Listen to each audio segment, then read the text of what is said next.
Everyone, this is me Nidhi Gupta, your English coach. कैसे हैं सब लोग? बात करने वाले हैं इंग्लिश के बोर्ड एग्जाम की। 2024 फरवरी में जितने भी स्टूडेंट्स इंग्लिश के एग्जाम को देने वाले हैं, एग्जाम में अपीयर करने वाले हैं, उन सब के लिए आज का वीडियो बहुत ज्यादा इंपॉर्टेंट होने वाला है।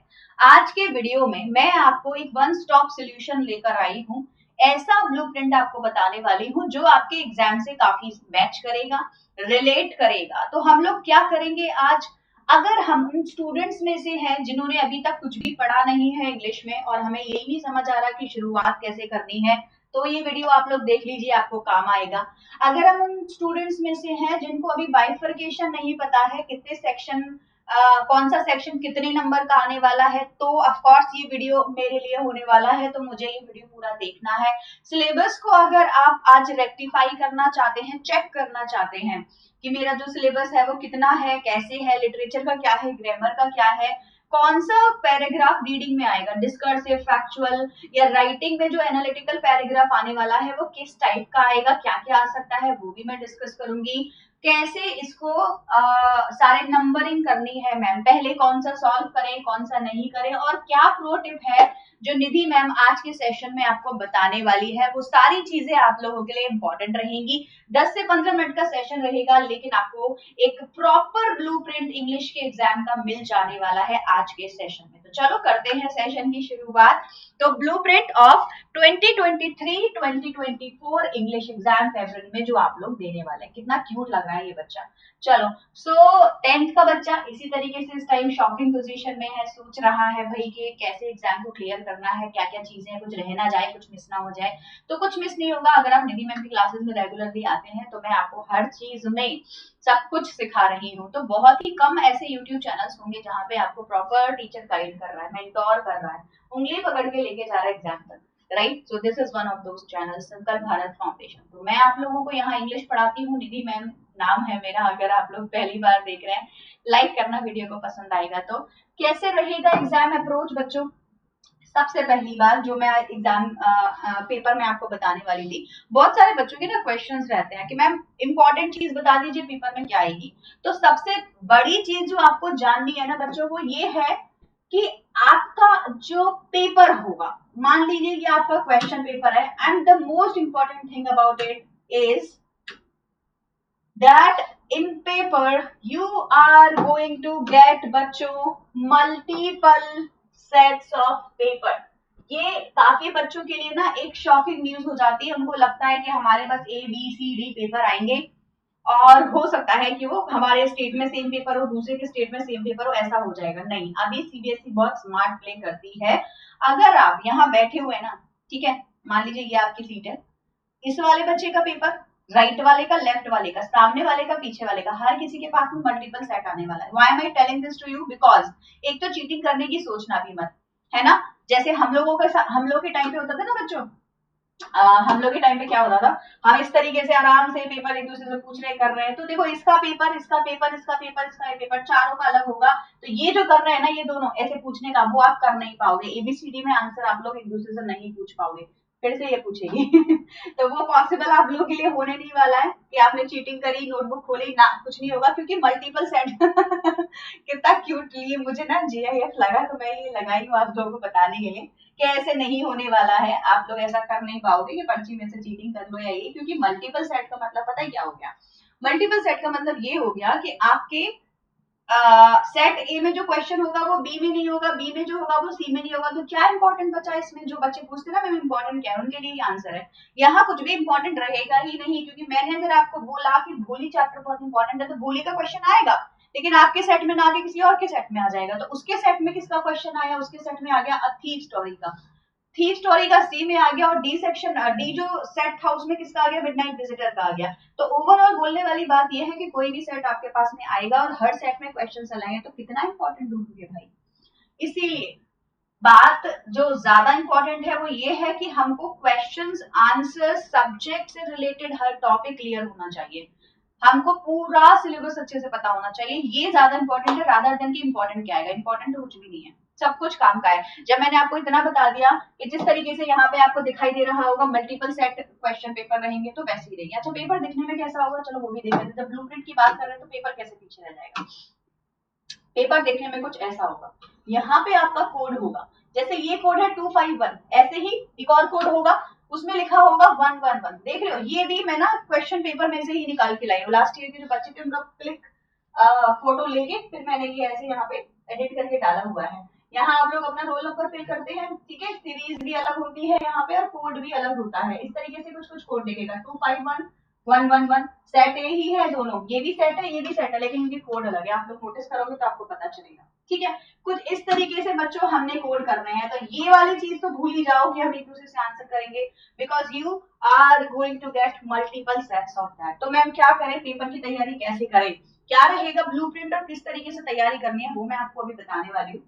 सबसे पहली बात, अगर आपने कुछ भी नहीं किया है अभी तक, तो pro tip from Nidhi ma'am, सबसे ज्यादा जरूरी आपके लिए क्या है, वो अनसॉल्व सीबीएसई के सैंपल पेपर। दो चीजें हैं जो मैं आपको दूंगी, एक तो हो गया सीबीएसई के सैंपल पेपर बच्चों, ठीक है, सीबीएसई के जो भी सैंपल पेपर ये देती है, जितने भी सैंपल पेपर आप कलेक्ट कर सकते हो, 2024 का कर दिया तो 3 का करो, 3 का कर लिया 2 का करो। सैंपल पेपर की बात कर रही हूँ, हर साल सीबीएसई सैंपल पेपर देती है, कम से कम इन 3 सालों का तो कर ही लो। इसका कर लो, 2023 का कर लो और 24 का कर लो, ठीक है, ये 3 के सैंपल पेपर तो कर ही लो सॉल्व। 3 का कर लो, 5 ईयर में मत जाओ, 3 पे जाओ। उसके बाद में पीवाईक्यू, ये सैंपल पेपर थे, फिर आगे आके PYQ previous year question paper, इनको भी करो। किस किस ईयर का, 23 का करना। 23 में कम से कम 6 से 7 टेस्ट सेट मिलेंगे आपको।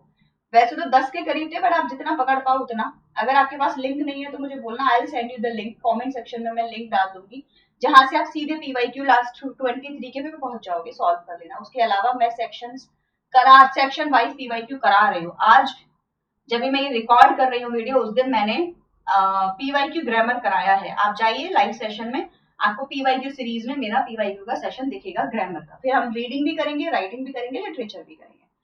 23 के बाद 2022 का और कर लो पीवाईक्यू, एटलीस्ट आप इनके कर ले ऑल सेट्स।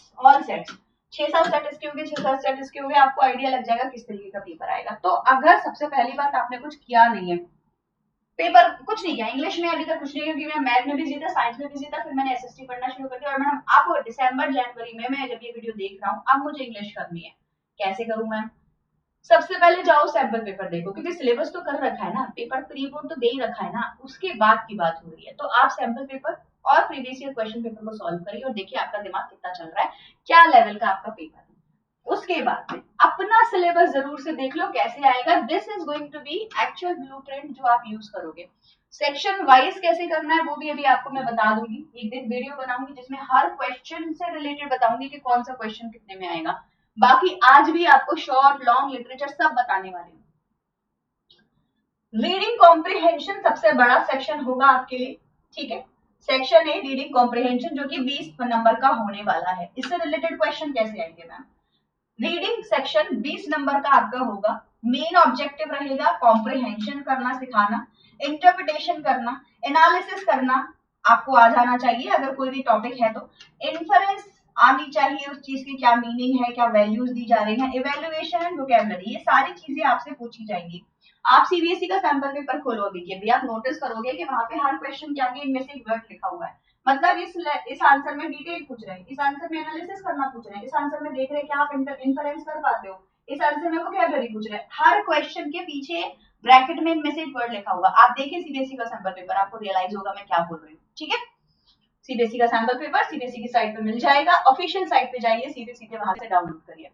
एक आपका रीडिंग कॉम्प्रिहेंशन डिस्कर्सिव होने वाला है बच्चों। डिस्कर्सिव में क्या सीखते हैं हम, डिस्कस करना, कोई भी डिबेटेबल टॉपिक को डिस्कस किया जाता है, आपको वो पढ़ना है, उसके प्रॉस एंड कॉन्स आपको बताए जा सकते हैं, क्या बेनिफिट्स है, क्या एडवांटेजेस है, क्या डिसएडवांटेजेस है, ये बताए जा सकते हैं। लेवल कैसा होगा, मॉडरेट लेवल का पेपर आता है, मीडियम लेवल का पेपर आता है, ना ज्यादा इजी ना ज्यादा टफ।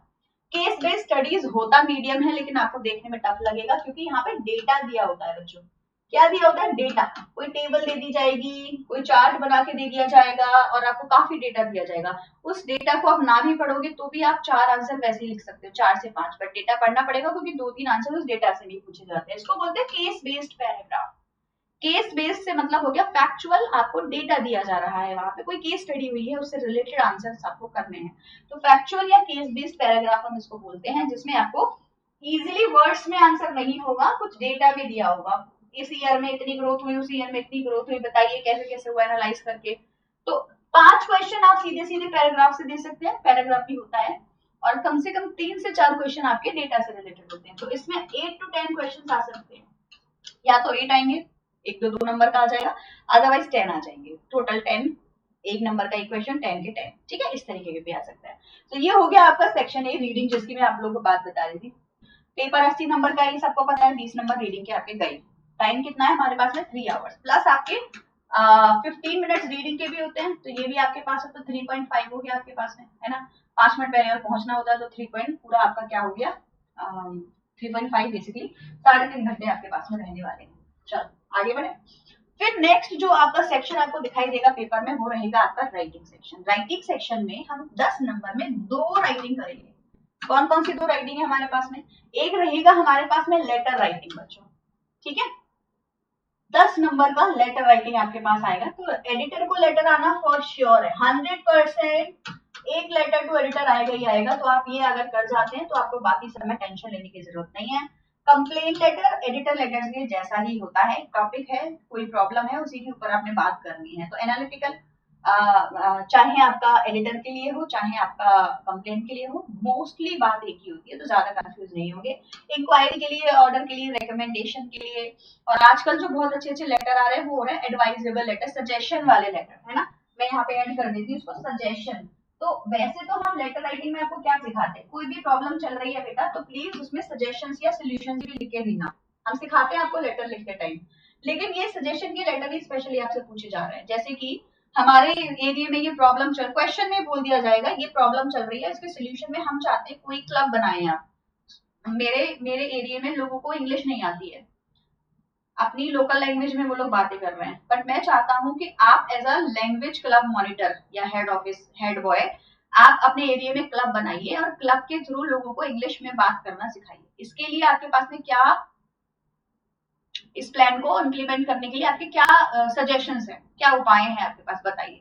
अब आपने डायरेक्टली सजेशंस पे ही फोकस करना है, क्योंकि सारा क्वेश्चन का जो लेटर का जो मटेरियल है वो तो आपको क्वेश्चन में मिल गया, क्या प्रॉब्लम है, प्रॉब्लम के लिए आपने क्या एक सजेशन दिया है, अब उस सजेशन को इम्प्लीमेंट कैसे करना है वो आपने बताना है।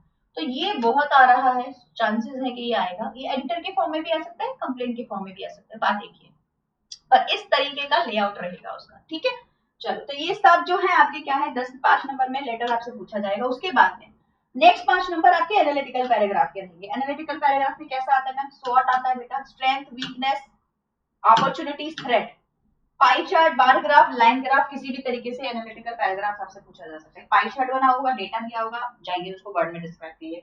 लाइन ग्राफ दिया होगा, ग्राफ जैसे आपके नॉर्मल आपने देखा होगा मैथ में मिलते होंगे, उसको आपको डिस्क्राइब करके देना। एनालिसिस हो रखा होगा, कंपनीज का कंपैरिजन हो रखा होगा, ग्रोथ पीरियड बताया होगा, वो आपने वर्ड में लिखना है। स्वॉट वाले जो पैराग्राफ होते हैं, या फिर इसको हम लोग स्वॉट के अलावा क्या बोल सकते हैं, अगेंस्ट एंड इन फेवर। तो फेवर और अगेंस्ट अगर आप है किसी टॉपिक के, फेवर में और अगेंस्ट, ठीक है।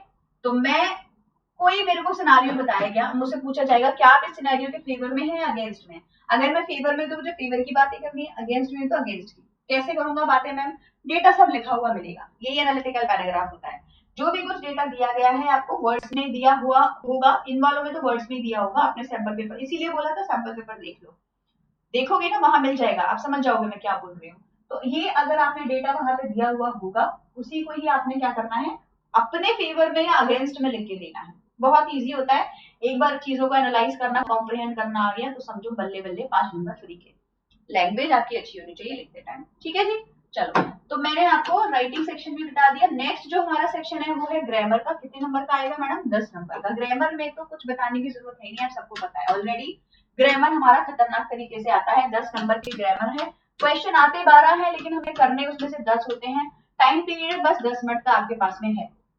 Tenses, model, subject verb agreement, determiners, reported speech, error detection. Preposition आएगी मैम, हाँ आएगी, आ सकती है। बहुत बार ऐसा होता है कि प्रीपोजिशन की एरर आ जाती है, तो वो हम बोलेंगे एरर का टॉपिक है, प्रपोजिशन अलग से कोई टॉपिक नहीं है। तो एरर एडिटिंग में इंटीग्रेटेड ग्रामर आती है, मतलब सब कुछ। तो आपको पढ़ के जाना बहुत जरूरी है। क्लियर हो गया? आगे बढ़ते हैं। नेक्स्ट जो हमारा लास्ट टॉपिक है वो है लिटरेचर का, जो कि सबसे वास्ट टॉपिक है, 40 नंबर का आता है। यहीं पे ही हमको सारी पढ़ाई करनी होती है, पूरी साल हमको यही पढ़ाया जाता है। ये है आपके सारे टॉपिक। फर्स्ट स्लाइड में से 9 चैप्टर्स देख लीजिए, कौन कौन सा चैप्टर आपको मिसिंग लग रहा है ना? कुछ भी मिसिंग नहीं है इसमें। एक दो चैप्टर है जो हटा दिए गए हैं, 100 ड्रेसेस बहुत पहले आया करता था, अब तो आते ही नहीं है। इस वाले में से आपको द हेड ड्राइवर भी हटा दिया गया है, जो बहुत पहले आया करता था, अब नहीं आता है, सॉरी इसमें से, इसीलिए ये 10 की जगह 9 हो गए हैं। पोम आपकी सारी की सारी अभी भी है। एनिमल पोम एक आया करती थी, वो अब नहीं आती है, तो पोम भी आपकी एक यहाँ पे कम हो गई है। 10 टोटल आपकी पोम है, 9 आपके चैप्टर हैं। ये सारे चैप्टर्स आपने कंप्लीट करने हैं, और इससे क्वेश्चंस किस तरीके से आएंगे? देखो, सबसे बड़ी चीज जो कि इसमें है, मार्क्स फ्री के मार्क्स लूटने के लिए 10 नंबर की आपकी आरटीसी आएगी बेटा। क्या आएगा? आरटीसी। इसको हम लोग रेफरेंस टू कॉन्टेक्स्ट भी बोलते हैं, या फिर हम लोग इसको क्या बोलते हैं? एक्सट्रैक्ट, एक्स ये लिखा हुआ है, एक्सट्रैक्ट भी बोलते हैं, है ना? एक्सट्रैक्ट बेस्ड क्वेश्चन, मतलब कि लाइनें लिखी होंगी, लाइनों से आपसे 5 क्वेश्चन किए जाएंगे। एक जो एक्सट्रैक्ट होगा वो आपका ड्रामा या प्रोज से रिलेटेड होगा, जैसे लैंचो के चैप्टर से आ गया, या एंड फ्रेंड के चैप्टर से आ गया, मिचबिल के चैप्टर से आ गया, वल्ली के चैप्टर से आ गया, है ना? मैडम राइट सब से आ गया, प्रपोजल से आ गया, किसी से भी आ सकता है। ये मैं एक ही बुक की बता रही हूँ। अच्छा, इसके साथ में मिडनाइट विजिटर के भी, मतलब जो फुटप्रिंट्स विदाउट फीट के जितने भी चैप्टर है उससे भी आ सकता है, भोली भोली, वो सब इसमें ऐड होगा। दोनों बुक के सारे क्वेश्चन इसमें ऐड होंगे, दोनों book, footprints without feet, first flight, दोनों बुक के सारे आरटीसी इस वाले सेक्शन में आएंगे। दूसरे सेक्शन में सिर्फ और सिर्फ पोइट्री आएगी। तो मैंने अभी आपको 10 पोम दिखाई, ठीक है? Fire and snow, dust of snow, fire and ice, a tiger in a zoo, ball poem, how to tell wild animals, Amanda, Custard the dragon and Gregory, जूरी, फॉग, वॉक, जितने भी पोम है सबसे ये। तो पोइट्री से 5 नंबर का एक आएगा, ड्रामा प्रोज से 5 नंबर का एक आएगा। तो इसमें मैडम दोनों बुक आ गई, ठीक है?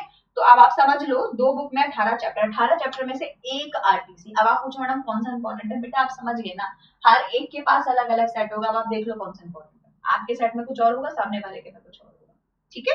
तो सारे चैप्टर पढ़ने हैं। ये कैसे करेंगे? निधि मैम की क्लास में ऑलरेडी मैम करा रही है। अब तो हमने पेड बैच भी लॉन्च कर दिया है, आप जाओ, वीडियो आपको पेड बैच का दिख जाएगा, डिस्क्रिप्शन में पेड बैच की लिंक आपको मिलेगी, जाइए ज्वाइन करिए। वहां पे हम लोग 11 दिसंबर से क्लासेस भी स्टार्ट कर रहे हैं, ठीक है? दिसंबर 11, तो नेक्स्ट वीक से शुरू हो रहे हैं मंडे से। चलो, तो ये हमने एक्सट्रैक्ट की बात कर ली। इसके बाद में क्या बचा आपका? शॉर्ट एंड लॉन्ग क्वेश्चंस बचे। शॉर्ट क्वेश्चंस आपका ये है ना? 2 या 3 नंबर का हम लोग रखते हैं। तो 3 नंबर का मान लीजिए तो 4 करने होंगे, 2 नंबर का है तो 5 करने होंगे। 12 नंबर के टोटल आपके शॉर्ट क्वेश्चंस आने वाले हैं फर्स्ट फ्लाइट से। और उसके बाद में 4 out of 5 short type questions to be answered in 40 to 50 marks में आप पूछेंगे। 12 नंबर यहाँ पे आपके करेक्ट हो जाएंगे। और उसके बाद में 2 क्वेश्चंस आपके किसमें से आएंगे? फुटप्रिंट विदाउट फीट के आएंगे। 3 नंबर के क्वेश्चन हैं आपके, 6 नंबर यहाँ होंगे। अगर 3 लिखोगे तो 2 के हो जाएंगे, 2 लिखोगे तो 3 के हो जाएंगे, ठीक है? ये चेंज होता रहता है सिनारियो, कभी भी कुछ भी हो जाता है। तो फर्स्ट फ्लाइट के 12 नंबर, फुटप्रिंट विदाउट के 6 नंबर। उसके बाद में आया आपका लॉन्ग क्वेश्चन की बारी। 6 नंबर के 2 लॉन्ग क्वेश्चन पूछे जाएंगे। हो सकता है 4 के 2 भी पूछ लेना है, अलग अलग, मतलब, ठीक है? तो एक फर्स्ट फ्लाइट में से 6 नंबर का आएगा, एक फुटप्रिंट विदाउट फीट में से 6 नंबर का आएगा। और टोटल आपने 40 मार्क्स की लिटरेचर करनी है। तो 10 नंबर आरटीसी हो गया, 6 ये आपके हो गए, और 12 नंबर ये हो गए आपके, और 6 नंबर ये हो गए। 18, 20, 30 और 10, 40 नंबर की लिटरेचर आपकी टोटल बन रही है बच्चों। अगर आपने ध्यान से ये सारा सब कुछ देखा होगा जो मैंने बताया होगा, एग्जैक्टली द ब्लूप्रिंट जो आपके पेपर में पूछा जाएगा। We will still wait. अगर सीबीएसई को कुछ चेंज करने होंगे पैटर्न में, जैसे ऑब्जेक्टिव टाइप से वो लोग बता रहे हैं, तो हो सकता है कुछ चेंजेस और हो जो होने होंगे, जो हमें जनवरी की स्टार्टिंग तक पता चल जाएगी। क्योंकि तभी तो ना बच्चा माइंड प्रिपेयर करेगा। फैब में तो एग्जाम ही है, 15 फैब से वैसे भी एग्जाम्स हैं।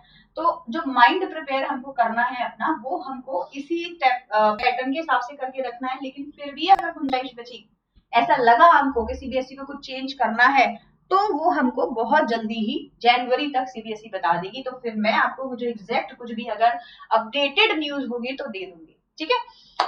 दैट इज इट बच्चों। आज के सेशन में आपको मुझे एग्जैक्टली जो समझाना था वो मैं समझा चुकी हूँ। पेपर की तैयारी अभी शुरू नहीं की है, तो इंग्लिश की बुक हाथ में लेने का टाइम आ गया है। प्लीज आप और ज्यादा डिले ना करें, क्योंकि ये स्कोर लेने वाला सब्जेक्ट है, स्कोरिंग सब्जेक्ट है। स्कोरिंग सब्जेक्ट से मतलब हो गया कि अगर इंग्लिश में आपको 95 लाना इजी है कंपैरेटिव टू एसएसटी हिंदी।